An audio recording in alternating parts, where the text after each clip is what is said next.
Okay, well, hopefully he does appear to be there. So is the first order of business, are there any public comments? Hearing none, we will move on.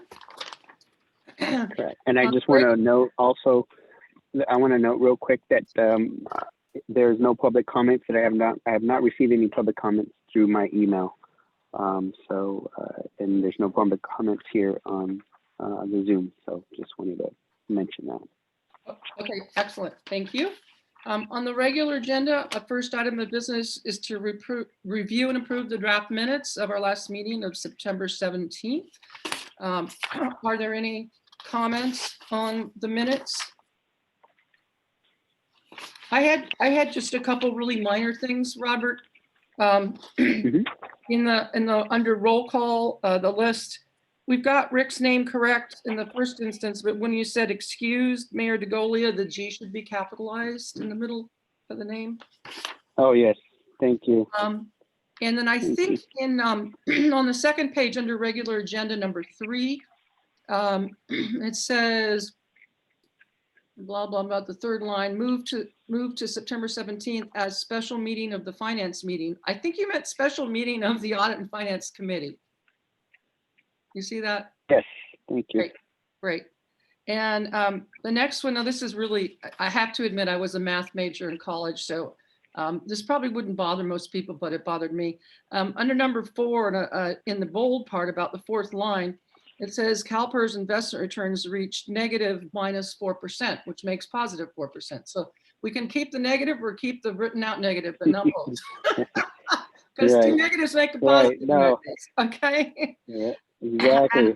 Negative times a negative is a positive. All right. So those were the only comments I had. Any other comments or questions on the minutes? Do I hear a move to approve as revised? Motion to approve, somebody? Okay, I'll move to approve. Can I have a second? Are you guys all? Okay, Kate seconded. I think maybe you guys were muted. Sorry. So. And then, can we do a roll call for that? I'll do the roll call for Robert, the please do, Robert. approval. Okay. Chair Walker. Yes. Member Skonik. Yes, here. Member Patil. Yes. And Member Pulido. This is to approve these minutes, right? Yes, to approve the minutes. Yes, sir. I don't think I was there for the whole meeting, so I'll have to abstain. Yeah, and I also had joined only at 3, so I can only do it for the portion I was there for. Okay. Okay. And I think Wally's. I will note that. Right. And Wally's on there. He's I'm trying to mute him. Wally, if you hear me, if you press *6 on your phone, you should be able to unmute yourself.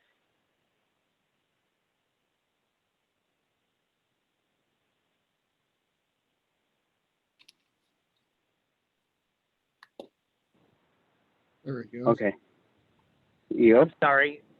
Yes to the question. Okay. Okay. Thank you, Wally. Thank you. And now we are to the part of the agenda that Robert is much more familiar with than I am. So Robert, let me hand it over to you to please run the meeting. Okay. Thank you. Thank you, Chair and members of the Finance Committee. Yes. Right now, item number 4 is the review presentation of Atherton property taxes for the fiscal year 2020-21. And we have Paula Cohn of HDL Companies that's going to present to us an analysis of our 2021 property tax for review. Just real quick, before we get into her presentation, the assessed property values changed from the fiscal year 1920 to 2021 by 711,000. It's about an increase of 6.1%. And you have your staff report. There's some information in there about the year-over-year growth since 2011 and 12. But without further ado, I'd like to turn it over to Paula Cohn, and she'll give us an update on our 2021 and also a review into the forecast for what to expect in the next year or so. And I'm Thank you, going Paula. to grab the screen at this point.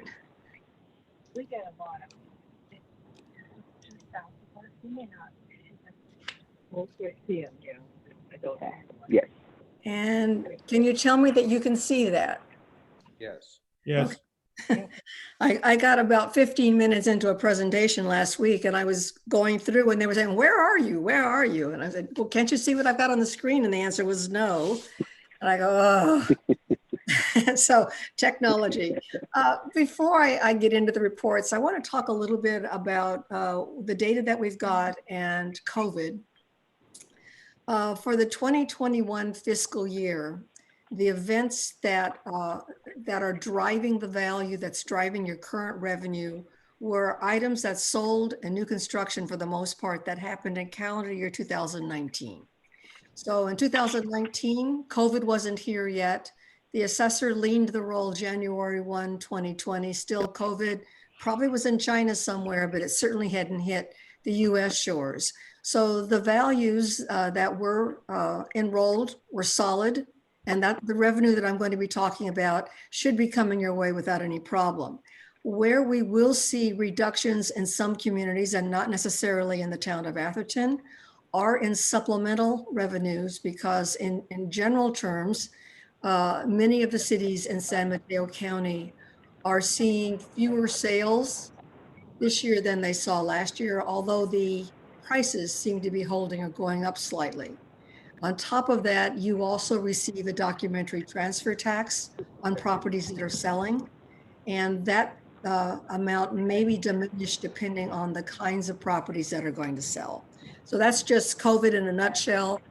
We expect COVID will have a bigger impact on 21, 22. And if we don't get the vaccine, which is looking better today than maybe it looked a few days ago, if it is late summer, early fall, before the majority of the population that are going to get their vaccines are in fact vaccinated, we're going to see this trail into 22-3 as well. So what I've done is I've provided some of the book that I generally send you in a hard copy as part of this presentation. And I'm going to go through that and talk about what we're seeing as we are headed toward 21-22.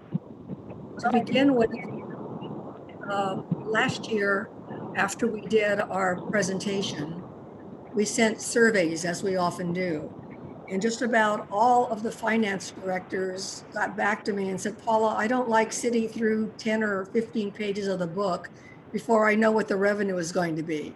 Now, I'm a finance director. I want to know the numbers right from the get-go. So what we've done this year on the review in the upper right-hand corner is we're indicating what your general fund revenue is going to be and your VLF, and I'll have a footnote on that in a minute, those two allocations. So that is now front and center. It's also in the book, but in trying to at least appease the finance directors who are our major our contacts, who we have done that. To look at the review, and I generally do talk a little bit about what we're seeing year over year. In fiscal year 1920, the total value in the town of Atherton, $11,664,535.05. That grew, as Robert just told you, by $711.5 million to a total of $12,376,059,220 in 21-22. That was an increase of 6.10%. Countywide, the growth was 6.96%. And I'll tell you that the county, as a county, benefits from the Facebooks of the world who are building like crazy in Menlo Park and are boosting everybody, that entire bottom line. To look at the major drivers of that growth, almost a third of your growth came from the application of the 2% CPI that was approved by the voters in 1978 as part of Prop 13.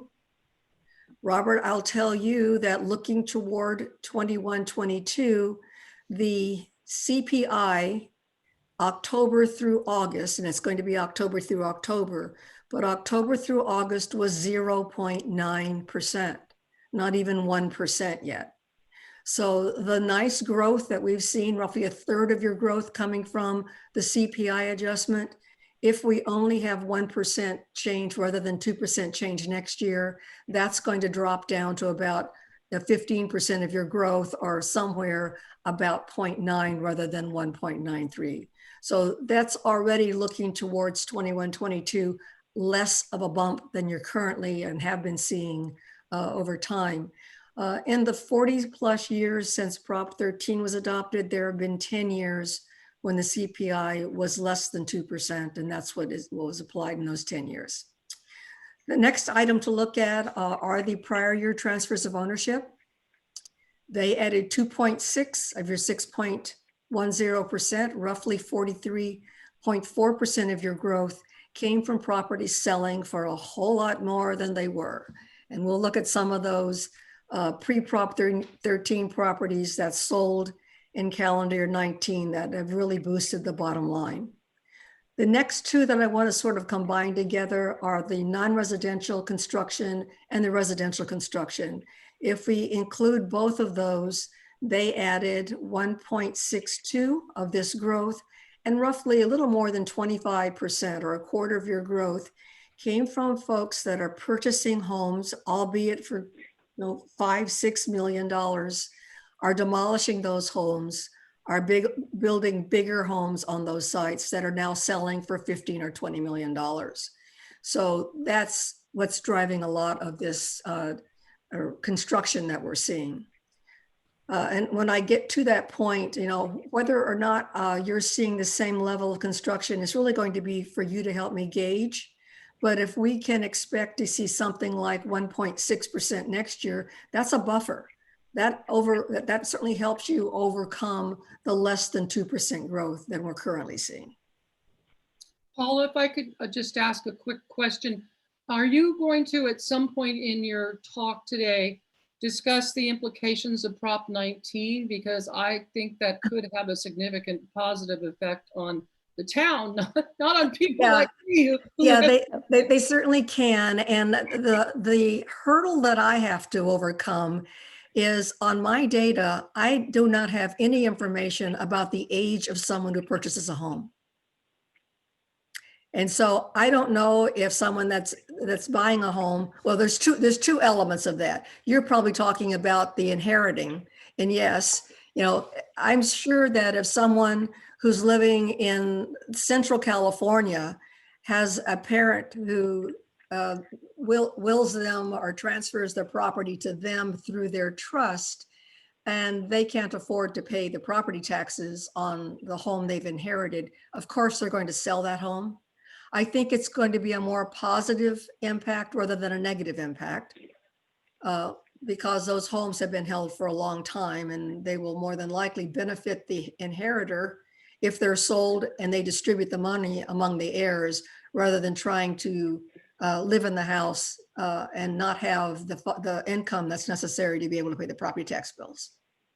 Through the chair, I have a question when you have a minute. The non-residential new construction, the 0.33% amount, where would, if this is just reflecting Atherton, so where would that be? That would be on vacant property. So property that's classified as vacant, that's not residential yet, is non-residential. Once the county has the home on it and assigns it a residential use, it becomes residential. So that's residential in your mind, because they're only building homes out there, but it doesn't have a use code on it that's classified as residential yet. Well, Paula, might that not also apply to private schools? It could. That's what I was thinking. Yeah, it could. That's what I was thinking. The private schools have done, like Menlo School. Menlo School has done a tremendous amount of building the last year, and Menlo College is going to undertake a huge project that has been approved. Sacred Heart It's kind of slowed down a little bit, but they've also done, so, yeah.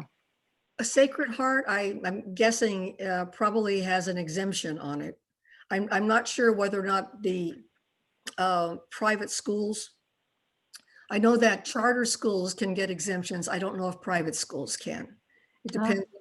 Yeah, so, I understand that there may be development that you're seeing in the religious or the institutional types. Often that doesn't translate to more property taxes if they're able to qualify for an exemption of some sort that reduces the overall value that would have normally been seen as its bottom line. Okay, so that would maybe apply to Sacred Heart because it is quote unquote a, Catholic Religious. school, a religious school. But for Menlo School or Menlo College, that would not be the case Okay. because those are, non-denominational schools as far as I know. And they are for-profit schools, they don't, yeah, see the nod there. To look at your top 10 taxpayers in each year, 8 of the 10 were within the top 10 in each year. Last year, number 9 was Century Frontier Limited. It is now number 11. And Farzad Nazim Trust is now number 12, and they fell out of the top 10 because Ronald B. and Karen B. Johnson Trust, that's a development that we'll look at in a minute, they now are in the top 10. And Happy Wisdom LLC, which is number 13 last year, is now number 10. So there's a little bit of jockeying below the top 10, in and out of the top 10, but they're solid. They've been around. I remember these names as I've been coming out year after year. So they are consistently in the top level of owners. And I will make one comment. The newsletter, which is attached to the very end of my presentation, in the past years, we've indicated the owner of property that have been purchased or that have added new construction. We talked among our staff and some communities, Rancho Palos Verdes Estates, Los Altos Hills, Atherton, where we have very high dollar homes. We don't feel it's wise to indicate the name of the owner of that property any longer. I certainly don't want to be the party that puts something out there and someone knocks on the door and knows the name of the person that's there, and they're actually there to rip them off. So we've just taken the name out of those owners. We indicate that it was a sale and that the sale was for $15 or $20 million. We just don't indicate who owns that property. And I think that is a protection for everybody. Paula, I had a question. We're assuming that these are owners for just one property and not like, say, a family that might have 2 or 3 properties in Atherton, right? No, as long as the ownership name is the same and the mailing address is the same, we commingle them. We assume that they are part of a subsidiary or part of a collective ownership of property that the owner owns. Most of them are going to be one for one, but every now and then we find adjacent lots that are owned by one party. Paula, rank properties number 1 and 2 look like the same property. I mean,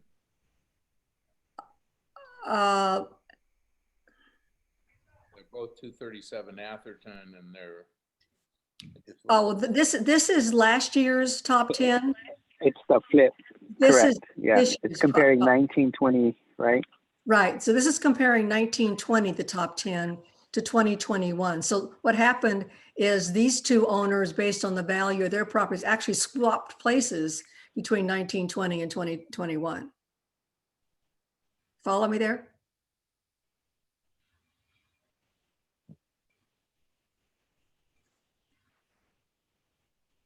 The value change between tax years, top part of the chart breaks them down by land improvements, personal property exemptions, the top 10 or top 5 years.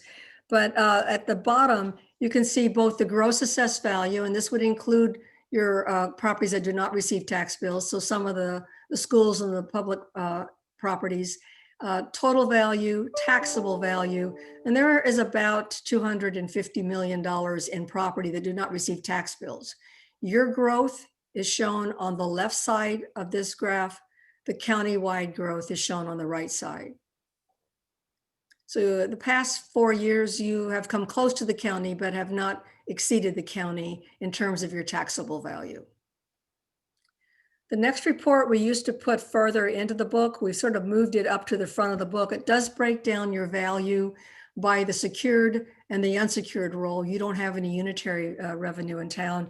And your staff uses this for their CAFR package. And it's just a way of seeing the difference between properties that can be liened. Secured properties are secured by a lien if the tax bill isn't paid, in comparison to unsecured property, which is usually boats, personal property that might be used in businesses that is owned by an individual that reports that property and pays taxes on it. Your growth in comparison to the other cities in San Mateo County shown on this report, you are now highlighted in green. We used to order this report by percent change, and we found that cities were always looking around on the list trying to find who they compared themselves to. So by putting it in alphabetical order, you can now go around and look at who you want to compare yourself to. But in addition to that, we've indicated the high and the low in gray. So Brisbane had the largest overall increase as a percentage year over year, Half Moon Bay the lowest. The average in the county was 7.1 and the median was 6.4, and you're just below the median. So if we stacked everybody up, you're in the middle of the list for the most part.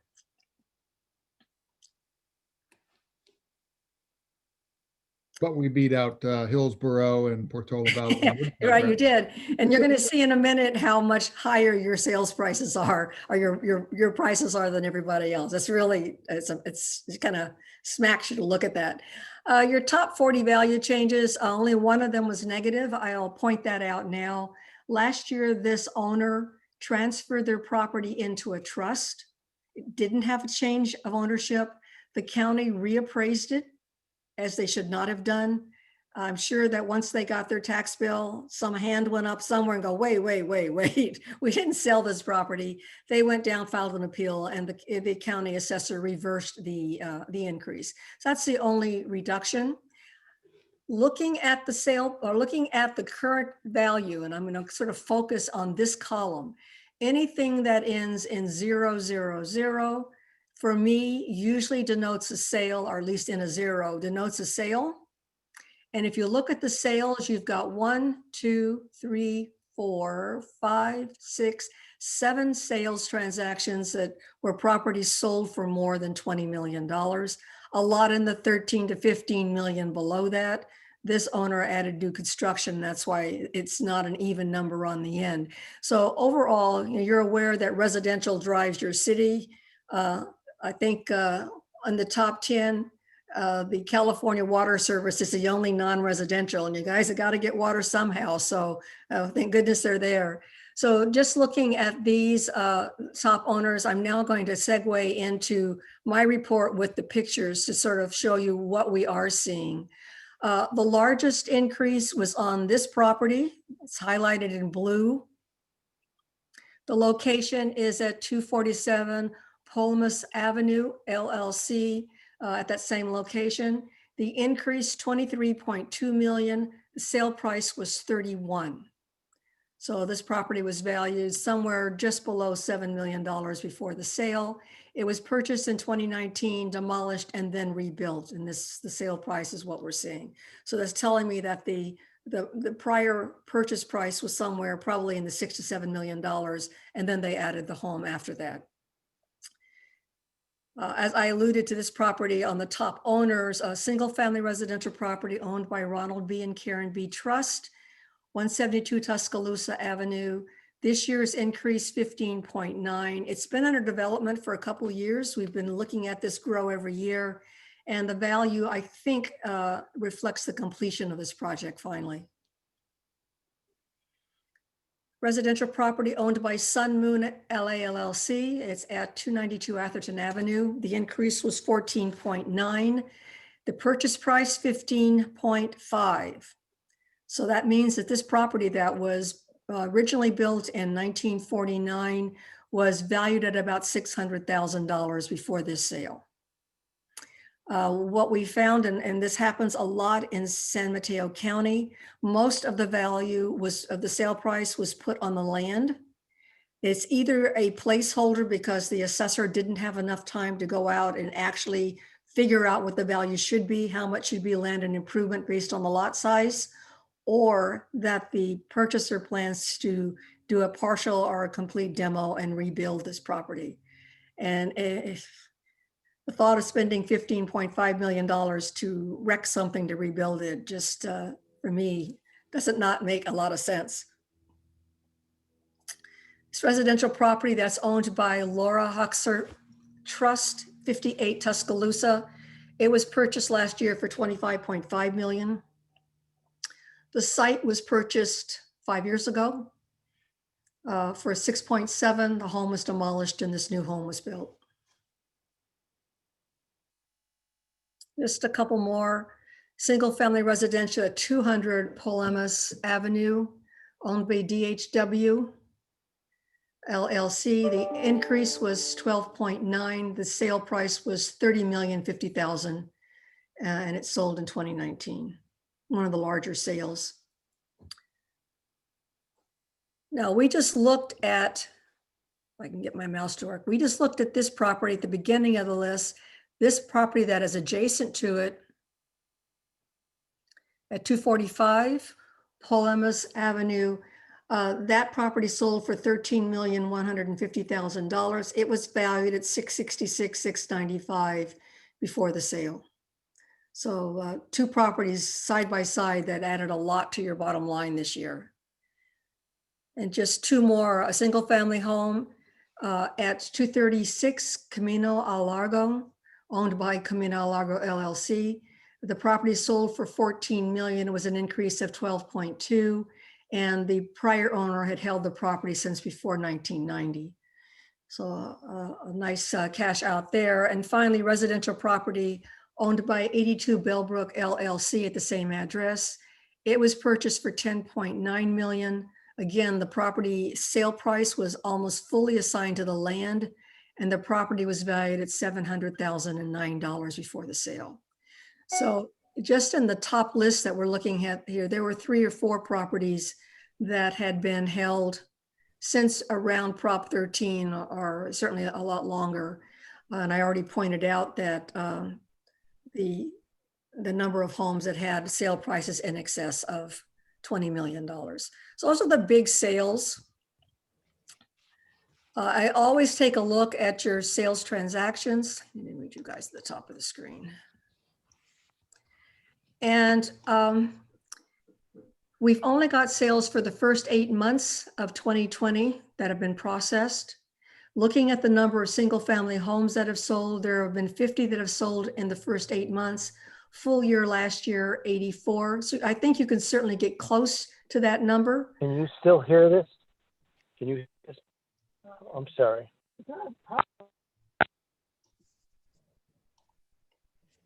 Can you hear me? Yeah. Okay. So the difference between the original value and the sale price on these 50 homes was an increase of almost 50%. And in the prior 4 years, this is the lowest percent change over the original value that we've seen in sales transactions. That doesn't mean properties aren't selling. It just means that the kind of properties that are being sold right now aren't getting the same kind of sale prices that we've seen in some of these other years before. And I'm always quick to talk about the use of median sale prices in your community. You can have a very high change one year and a decline the next year, and it rebounds the year out just based on what kind of homes come to market. Your vacant property, 2 properties have sold. They started at 4.3 million. They sold for 10.5 for an increase of 147%. So vacant land is bringing in a fairly large bump to your bottom line. And then looking at your total sales, the delta of the sale price over the assessor's value, an increase of 166 million. And as I've noted on this slide, it takes 123 million, or it will take, of new growth in the calendar year 2020 to add 1% of new revenue next year. So at the present time at 8 months, this is equivalent of 1.36% increase to your bottom line. For the full year that we're seeing in 2021, your growth was 2.65, almost double this. And my sense is that you're going to get close to 2% with the balance of the calendar year, but you may not hit last year's levels. So if we see 1% CPI and 2% here, and another 1% or so in your medians, in your new construction, that's going to add 4% next year, not the 6.1 that you're seeing now. COVID is partly responsible for that. People didn't feel real safe in the late spring and early summer going to open houses, and that has rebounded some as we kept going through the year. Looking at your median sale price and your of homes, last year in 2019, you had 90 homes that sold, and the median price was actually 9.8% less than the year before. This year, in the first 8 months, that's rebounded with an increase of 10.52%, and you're almost back to the level that you were in 2018 in terms of the median sale price. Your average price exceeds where it was 2 years ago, the highest average price that you've had to date. That said, last year and this year, in either of these years, you're almost double the prices that you saw before we started seeing the decline in 2009. And this is the chart I alluded to. Again, this is in alphabetical order. This compares your full year of sales last year, your partial year of sales this year, and the median price change that you are seeing in comparison to all the cities in San Mateo County. The town of Atherton has the highest median price. The next would be Hillsborough, and you are somewhere north of $3.8 million higher than they are, $2.8 million higher than they are. The average in San Mateo County, $1,403,000. And even in San Mateo County, you can see that the sale price, the numbers of properties that sold in the first 8 months are just slightly more than half of the number that sold for the full year last year. We've covered this report. This doesn't change significantly. I just think it's important to note because a lot of people don't fully understand that you as the town don't receive the full property tax bill. You're getting roughly 8.57 cents in the largest tax rate area. And if we weight all the tax rate areas, it's 8.333 cents of the tax share. And then to look at your comparison to the rest of the cities in the county. And yes, you've got value, but value times your share of the tax revenue may put you somewhere in some of these other neighborhoods where they get a much higher share but have a much lower value. So it's your value times 1%. You get right now the fourth lowest 1% share of any city in the county. Colma would be getting lower than you if they didn't have a fire department.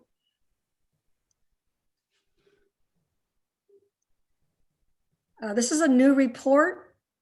Again, it's sort of in a response to getting more information about revenue. And we're now doing a 10-year history of your general fund revenue and your VLF in lieu, going back to the year that we just started climbing out of the recession, where your total 1% revenue was 5.3 million and change. This year it's 10.3 million. So in reality, it's taken just about 10 years for you to double your general fund revenue. You're slightly less than that. The VLF in lieu, and the reason that I have circled the number that I've circled is I'm sure that Robert has told you that in San Mateo County, there was insufficient ERAF to be able to make the full VLF payment in 2019-20. The county went to the state of California trying to get legislation that would backfill that loss, and COVID hit, and the legislators told them they had other things that they had to fund, and this was not a priority. You know, in my opinion, you are entitled to this money. You're not getting it. And what the statute says is that if there is insufficient ERAF to fund VLF, it's supposed to come from the non-basic aid schools. So what's happened in San Mateo County over the past 10 years with the growth that we've seen in value is year after year, we find more and more of the school districts becoming basic aid school districts, and they cannot be tapped to refund part of the ERAF to pay this. So the growth factor that we're showing this year, and you can note that it is less than it was 2 years ago, or even or 4 years ago. We are looking at last year's growth, or last year's actual allocation, and we're building this year's 6.1% growth on that. So rather than going back to this year and adding the growth that was somewhere, I'm guessing around 1.3 or 1.4 million, that they then whittled you down to 996. We're taking 996 and growing that, assuming that you will be paying additional ERAF on your growth as well, and some of that will be available to come back to you. I won't know this number, nor will you, until probably sometime in April next year. It's just one of those things. And then the final revenue report, again, shows that your 1% revenue, we're estimating at $1,303,000. You do get hit by an admin fee. By the way, Prop 15, still too close to call, but it's going down in a feet. That would have impacted you, I think, at some point as well. Unitary revenue, we have not added in. And then the VLF, I have again highlighted with the fact that it is a backed into number based on some criteria, but may not be the actual number. Your top 10 taxpayers. Again, you saw these on the first report. I just want to point out that they only own 3.8% of the city, a very small number. You asked about the number of parcels. The number of parcels are listed here. So many of these individuals do own more than one site. Again, they may be adjacent to their property to give themselves more of a buffer. And some of them only own one. California Water Service owns 22 pieces of property throughout the community.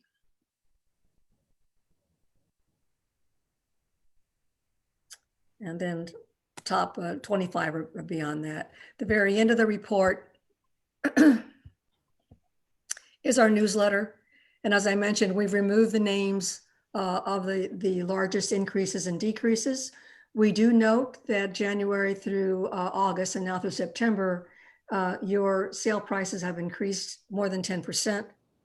Your top owners, and then a little bit about COVID on the back. And just to point out what happened in San Mateo County so that you get sort of a sense of what's sort of happening around you.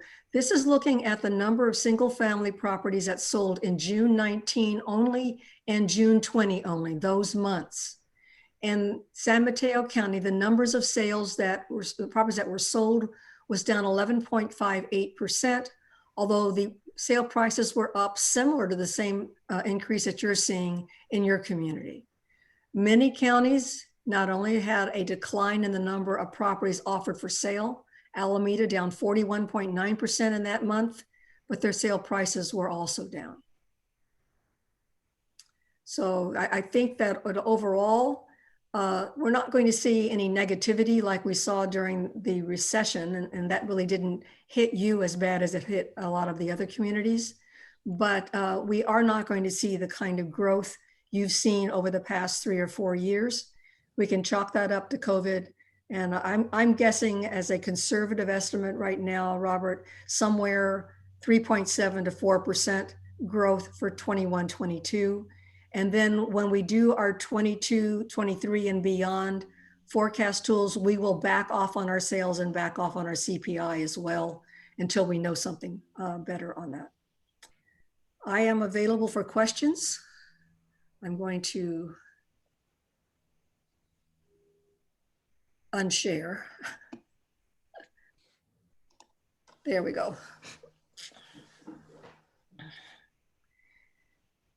So And I think just going back a moment to Prop 19, and I believe you said that you do not have access to the age of property owners. And Yeah. in this age of Yeah, data mining, that's hard to believe.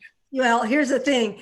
The assessor's role, it deals with property. It doesn't really deal with the ownership of what the age of the owner is. And I don't even know if that is included in any public document like the deed. I get the deed and there's no age information in the deed. That usually is handled in the escrow company when they are filing for a loan and it's part of the loan document. That information is not available to me. So right now, for someone who is 55 or older that wants to transfer their base value in another community, and let's say that they live in Palo Alto and they live in a $6 million home in Palo Alto, and they buy a $12 million home, same number of bedrooms and bathrooms in Atherton. What Prop 19 will allow them to do is transfer that base to the property in Atherton. So rather than paying taxes on $12 million home, they'll pay taxes on that $6 million value. That's what Prop 19 allowed to do. And right now, before Prop 19, you could do that kind of a transfer solely within the county that your property was within one time in your lifetime. Prop 19 allows you to do that 3 times in your lifetime.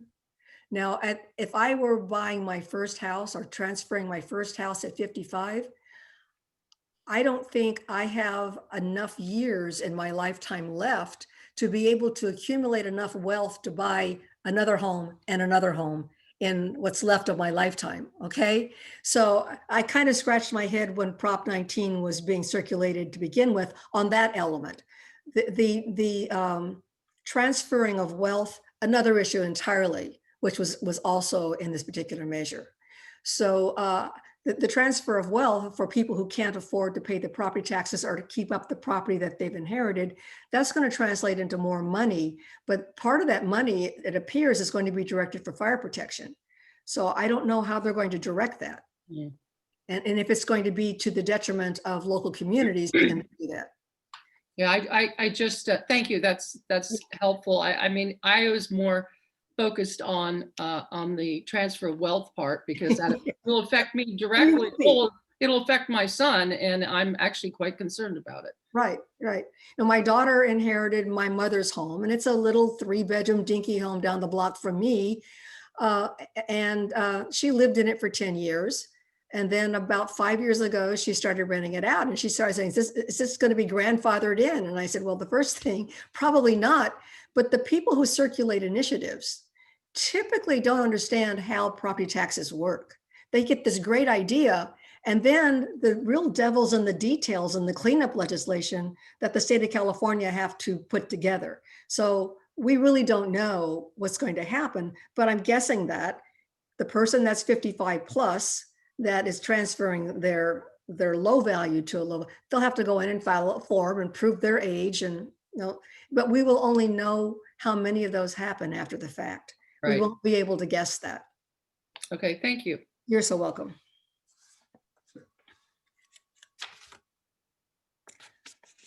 Are you done with me and you want to go have your regular meeting?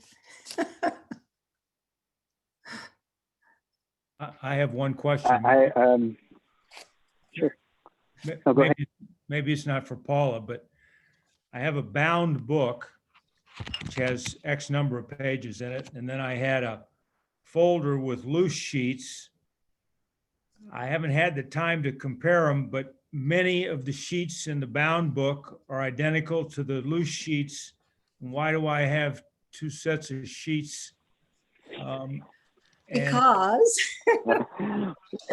Because we've always given you hard copies, but this year we gave our clients the option of getting them electronically as well. And your staff want to make sure you've got everything they've got or that I will be bringing to the party today. So they gave you my copy as well.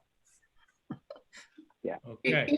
So The hard copy, bound copy is what we give to the committee and to the council. So just you have a nice, pretty one.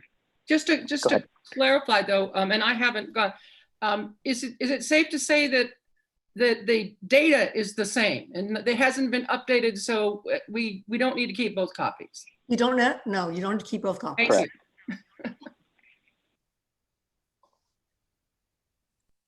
I'm going to leave your meeting. Thank you very much, Paula. We appreciate Yeah.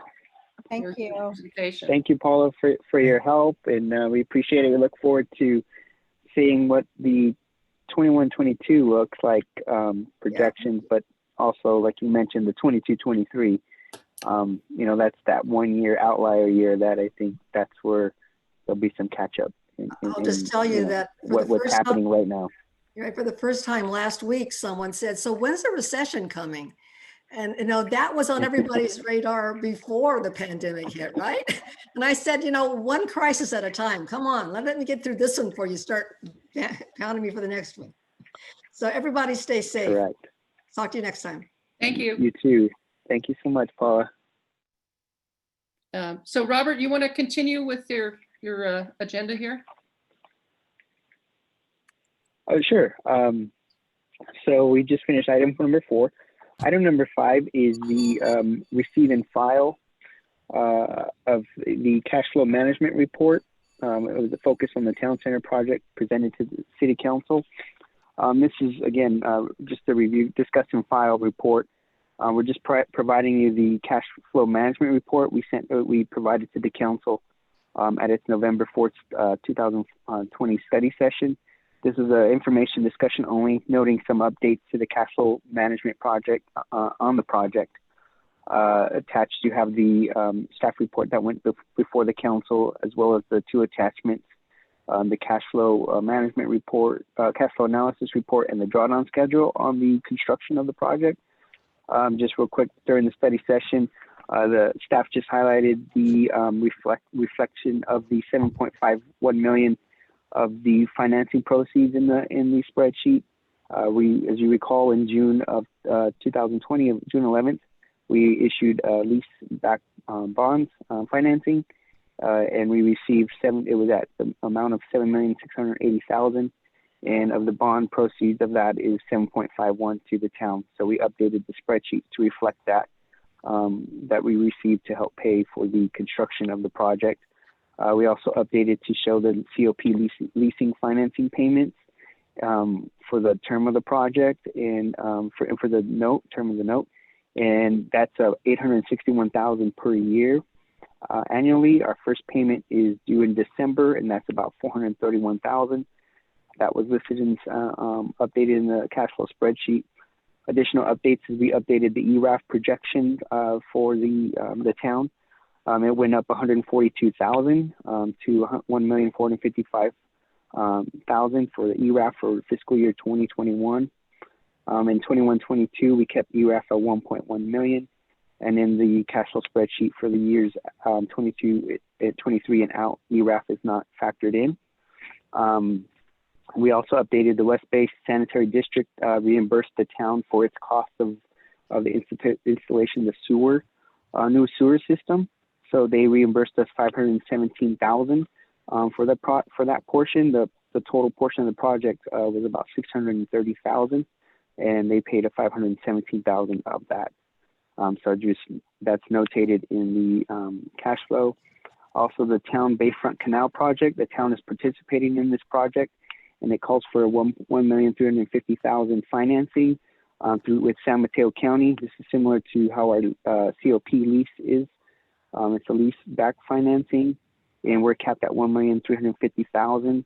Staff inputted the amount of that financing into the cash flow spreadsheet, and it's estimated $150,000 annually for the cost of the payback for the project, Bayfront Canal project, and that begins in December 2021.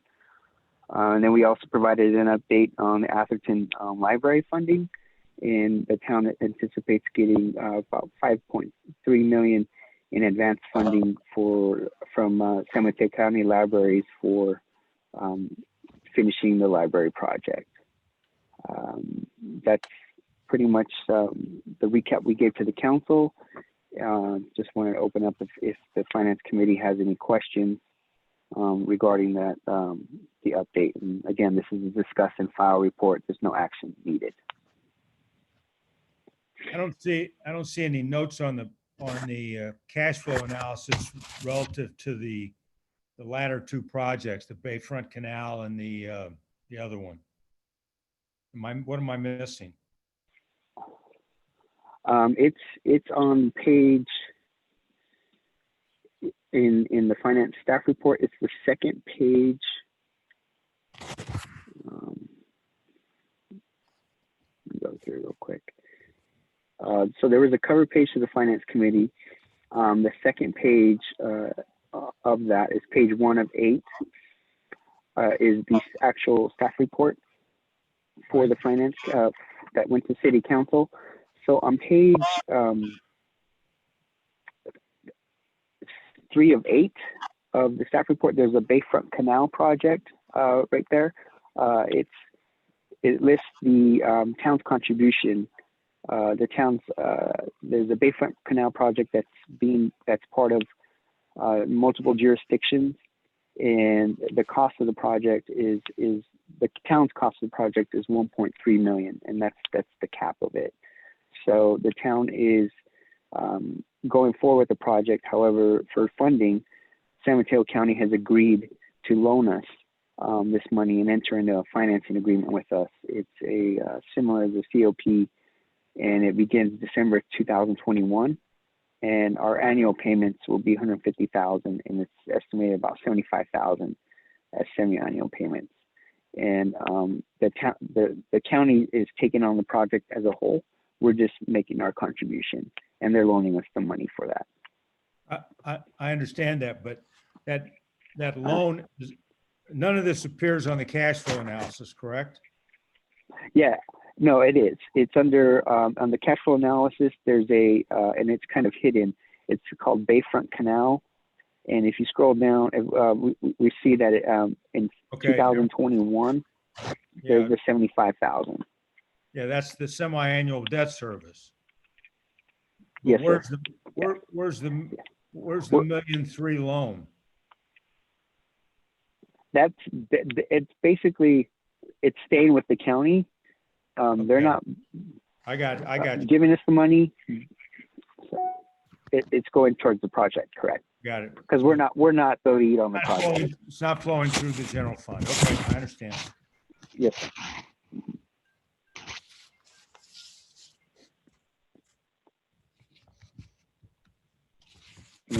Are there questions on this?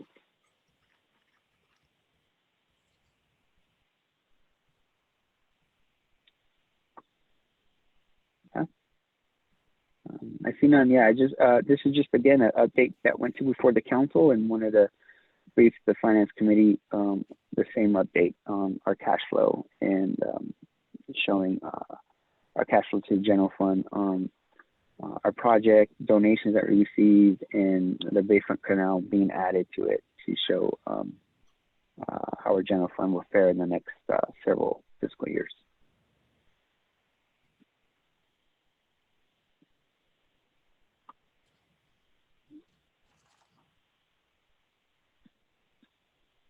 All right, I think we can move to the next item, number 6. This is a review and discuss a letter recommendation committee review on updating City Council regarding making future contributions to the Pension Rate Stabilization Fund in an effort of addressing future pension liabilities once Civic Center project, Town Center project is complete. Again, there's no staff report. This was a receive information only. I emailed this to you earlier this afternoon. This is a memo that Chair Polito has updated and worked on. He worked on it, as the committee recalls, we presented this back in March, and we started it back in November of last year. And so this is an update to where we are based off of our June 30th, 2019 CalPERS valuation reports that we reviewed last month. And so we just wanted to bring this forward to the committee just as information for review, and see if you want to provide any updates. We can provide updates now. Again, though, the committee can personally send me any updates if you want, and I can incorporate them into the memo, and then we can bring this back for committee blessing before we take it to the council. Thank you, Robert. And Bob, thank you very much for taking time to put this together. I really appreciate it. Since we just got this within an hour and a half or so before the meeting, I don't know how many of our members have had a chance to actually study it yet. Would you mind, Bob, just in a few words, telling us the thrust of the letter, and then maybe we can let people look at it and comment to Robert? Would that work? Sure. I mean, I think everybody should read it and be perfectly comfortable with it, and make any additions, edits, complaints, whatever, because we were tasked with making a recommendation to the council on an action plan for the our CalPERS liabilities, and so it's kind of an important document. In essence, my take on this, and you probably got a feeling for that when we were speaking with Julian Robertson the last meeting. The bottom line truly is that CalPERS has been totally incompetent, going back I don't know how far, but we have made every year they give us payments that supposedly are going to satisfy any earned obligations for that year. And we have continuously paid millions to satisfy our unfunded actuarial liability. And yet we've gone from 87% funded when we joined their plan in 2005 to closer to 70% funded now. And just in the 6 years between 2013 and the latest report, 2019, June 30th, despite us putting nearly $7 million into the plan, our UAL went from 10 million to 19 million. I mean, the level of incompetence with everything they've done is beyond comprehension, in my opinion. So that being said, whether they're right or whether they're wrong, we're going to have to pay pensions. And I tried to list what I think are the options we have going forward, and obviously some combination of those options. But by far the most interesting thing I thought that I heard from Mr. Robertson was these pension obligation, possibility of pension obligation debt. And because it ties into our own experience that we've just gone through with the Civic Center, we're able to borrow money for 10 years at 2%.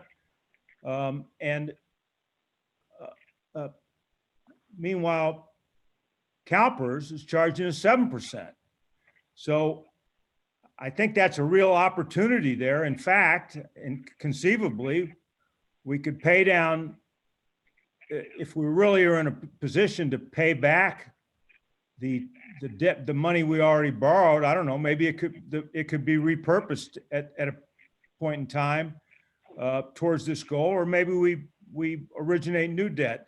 That's my take on it. It seems obvious that we've got to take some actions, because if you, again, I don't know whether the city council, Robert, have they seen Julian Robertson's report? The slides he gave us, the PowerPoints? They've seen I don't think the last slides, but they've seen the previous presentations, and an update too. Also, they received an update on the valuation reports as well. So, the status quo says that our payments are going to continue to climb for 10 years, for the next decade, to an incredible percentage of our existing payroll. So I think this pension obligation debt is by far the most the best opportunity we have to kind of cut the bleeding, so to speak. But again, I think everybody should read this thoroughly, and we maybe should have a Q&A. But I did put some time in it, and I think I covered most of the major points. Happy to accept critiques, though. Robert already helped me on this. I misspelled a few things, and my punctuation's bad, and et cetera, et cetera. Well, I mean, again, thank you, Bob. Thank you for that thumbnail sketch. And it's a very good letter. I always have comments, so that's just me. I never read anything without a red pen. So I'll send some thoughts to Robert, and he can share those with you, and you guys can decide if you like them. But it is helpful to know that you really are, you believe that number 5, the pension obligation debt, is probably the most fruitful avenue to pursue. Is that correct? Well, yes, given our cash flow, yeah. I mean, if we were sitting on a lot of money, I mean, we could just pay it down. Right. But I mean, and you also mentioned, I think, a minute ago that obviously we could mix and match some of these ideas. And I mean, I actually was, I kind of like number 4, where we paid off more quickly, which is exactly what my husband and I did with our house mortgage. And that's the kind of person I am. I like to get rid of the debt, but, and maybe some combination of doing that and funding it with the debt. I don't know, it's worth a thought. yeah, it's not for us to decide. It's for Rick and Elizabeth to decide. Absolutely. Robert, is this, I mean, I see the letter after the meeting. Can I get at this letter from my computer or going to the? Yeah. website? Yes. Yeah, Robert yeah, sent it out by email. It Walter. was, You should have received an email from Robert around 12, little after 12:30 today, and he attached 2 things. One was Paula's presentation that she showed us on screen today, and the other was this letter. So you should be able to pull that up and print out the Word document, and then I will do that. I just 15 minutes ago got back to my house, so I came on rather than being on the telephone. And I looked, and I had 238 emails. So. Oh no! oh wow. Anyways, I will find this. Oh, and yeah, and that's one of the reasons. no, and let me know. That's great. Go ahead. That's one of the reasons I want to make sure this letter gets the attention it deserves. So that's why I didn't want to try to rush it through today when people hadn't had a chance to really focus on it. Yeah. Thank you. Yeah, and if I can make, and I may add, if you need me to, Wally, if you don't see it, I can resend it to you as well. Just let me know. And then one quick point, and as we're looking at this as options, we've discussed similar to OPEB, and I think it's more of item number 3 is contribute an amount to a pension trust fund.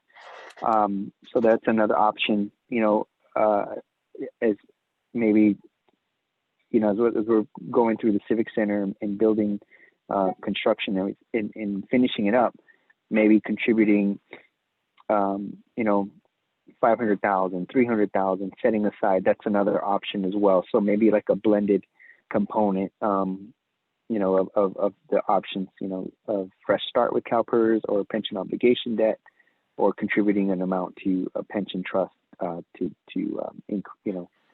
get some interest on that, just like we have with our OPEB trust that we've done. So my question, Robert, the is other options. Will CalPERS give us credit when they calculate what we owe each year for our unfunded liabilities? Will they give us full credit for deposits into that trust and the earnings in that trust? And how timely will they be in crediting it? I don't think they'll give us credit if it's in our trust that we're holding. they'll only give us credit is if we contribute it, take that money and give it to CalPERS. Then they'll credit our account. The benefit of having the pension rate stabilization trust is we put the money aside and we control how it gets invested. And when it builds up, we can take that money and then make a contribution to CalPERS. That's how we'll get the credit, is if we take money and pay it to CalPERS. We won't get money if it's just sitting in our trust. We won't get the credit for that.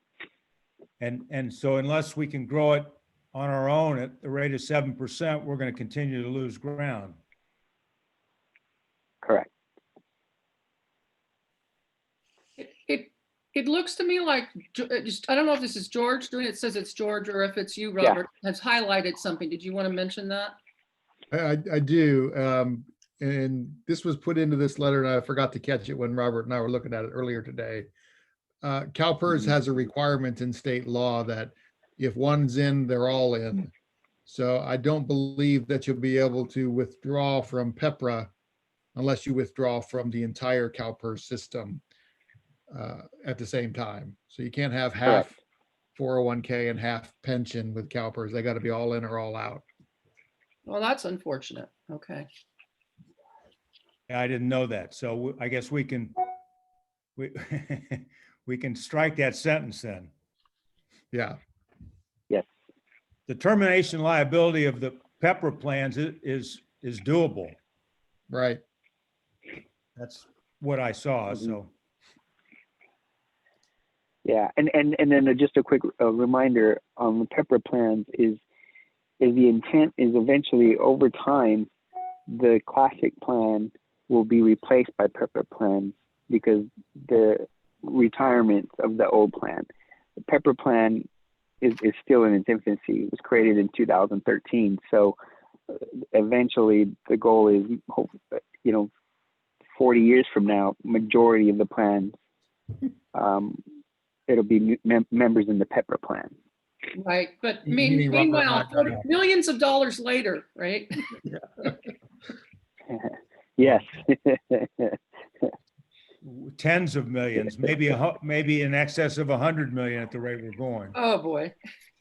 So just bottom line, I haven't had a chance to read the document, but from this conversation and the highlight of item 5, is it accurate that CalPERS is currently charging us 7% a year on the unpaid liability?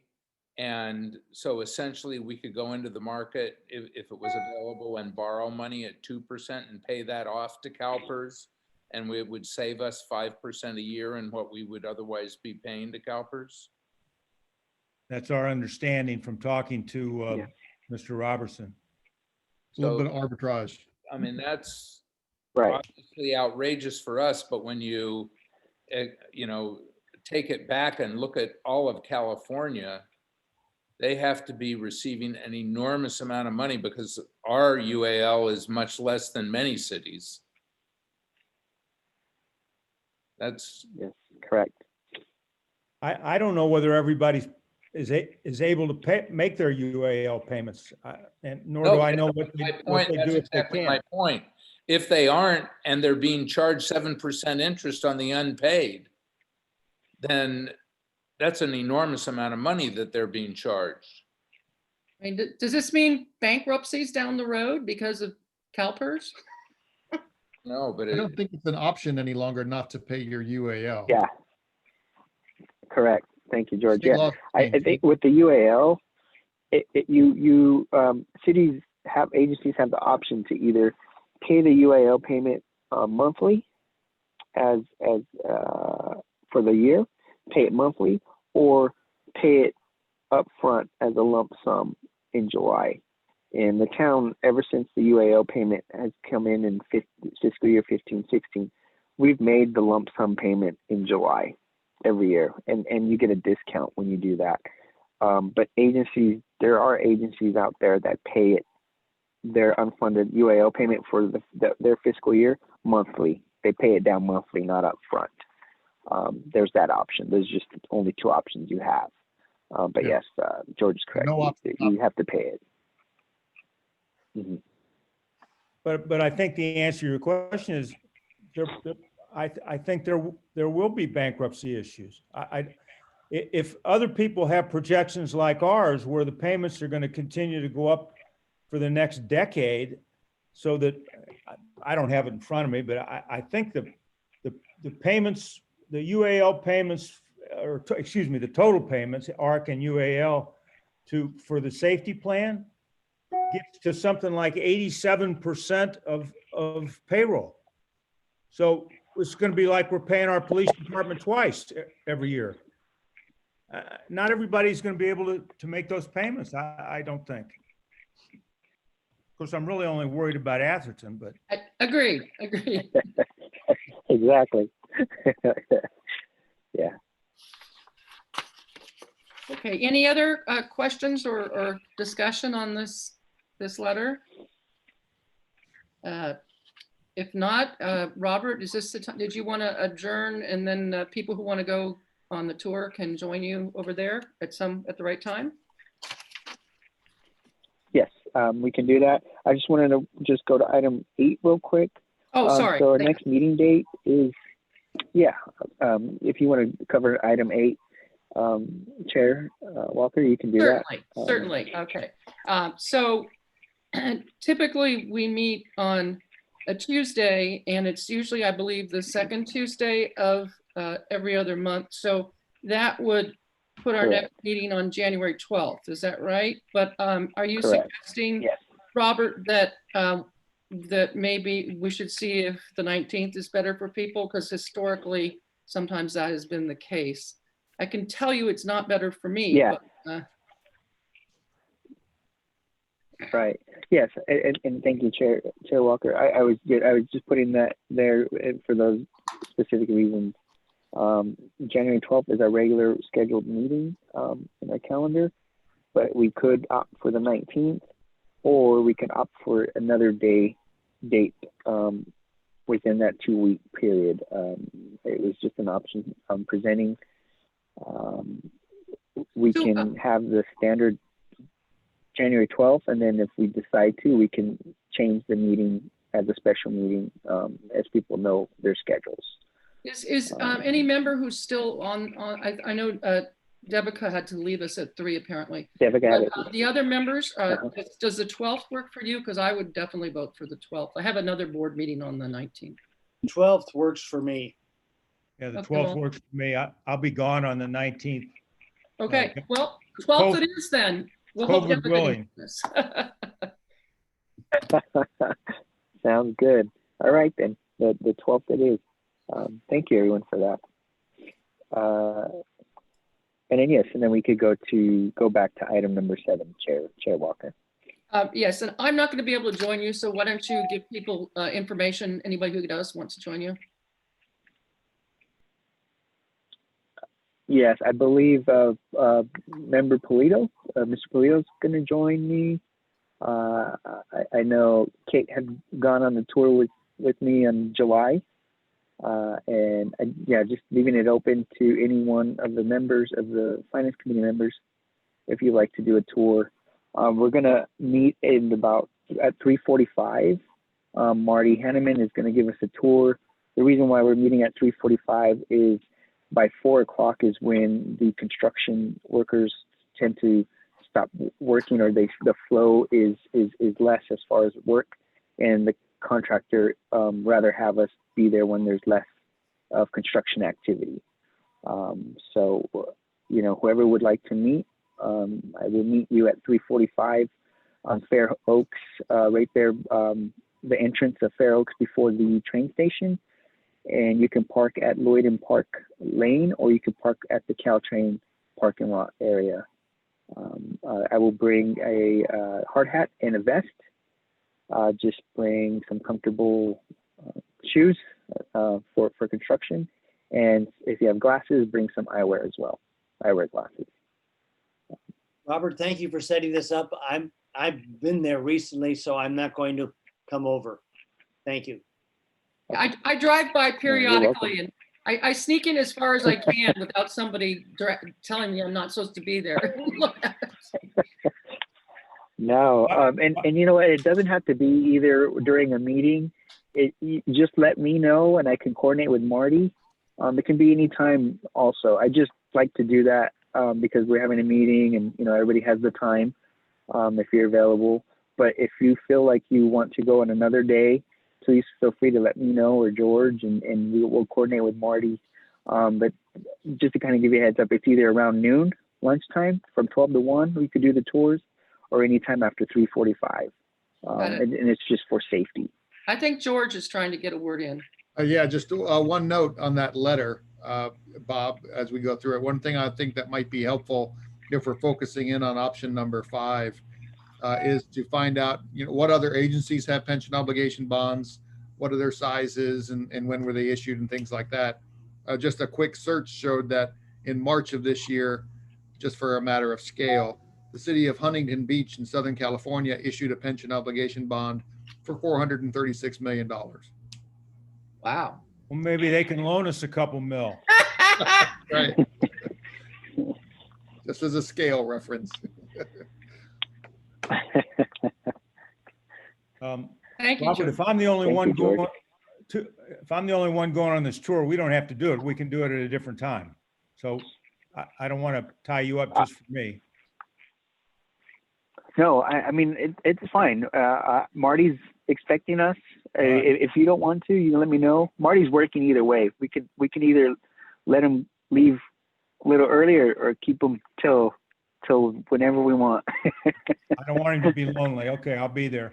And regarding this letter, we're not going to wait till next January to finalize this letter, right? We're going to get this done to the council. I would hope so. So Correct. As long as can we do it by unanimous written consent, or how do we get the committee's approval without a meeting? Is that possible? You can give direction here today that you authorize a subcommittee to finalize the letter and send it off to the council and appoint that subcommittee, but you can't run it back through consensus for the entire board. Can Got I it. suggest this? By the end of the week, all the members here will have sent their comments to Robert or whoever else, whether it's you, George. And then once all those comments have been put in or not put in, a final letter will be sent maybe by Tuesday next week. And we then authorize by some message to either Ann or to Robert that we agree on that. I think what George is saying is we need to take the action today. So let me propose, that's a great idea though, Wally. Let me propose, I would like to appoint a subcommittee of myself and Bob to finalize the letter, working with, of course, with Robert and George. And I will ask that you all send in any comments or questions you have on it by Sunday, the end of this week. That should be enough time. It's only 2 pages. It's only 2 pages. So send in. And I don't have your email address. Oh, no, don't send it to me. You're not allowed to do that. Send it to Robert. Okay. Yeah. Go to Robert. And then I guess, am I allowed to work as a subcommittee? But we'll figure it out. We'll figure out how to do it. Yes. As long as it's 2. We will receive all the comments. We will consider them carefully and make whatever revisions we believe are appropriate. And I'm asking for a motion to delegate that power to Bob and me. Motion so entered. Okay, we have a first and a second. Okay. All in favor? Aye. Aye. Do we have to Let actually? me do a quick roll call. Okay, Oh, Member Walker. yes, Chair Walker. yes, please. Okay, Vice Chair Sleeth Yes. and Member Skolnick Yes. and Member Polito. Yes. Wonderful, it's unanimous. Thank you very Thank you. much. So with that, is there any Thank you other all. business that anyone would like to raise? If not, do I have a motion for adjournment? So Couldn't moved. get the word. So moved. Second. Second? Okay, we got a first and a second. All So the meeting is hereby All adjourned. right. Thank you, everyone, so much for your time. Thank you. Thank you. Thank you so much. Bye. Mr. Polito, I'll see you at 3:45. Okay. All right. Thank you. Bye, Mayor. Thank you, Mayor. Bye, Robert.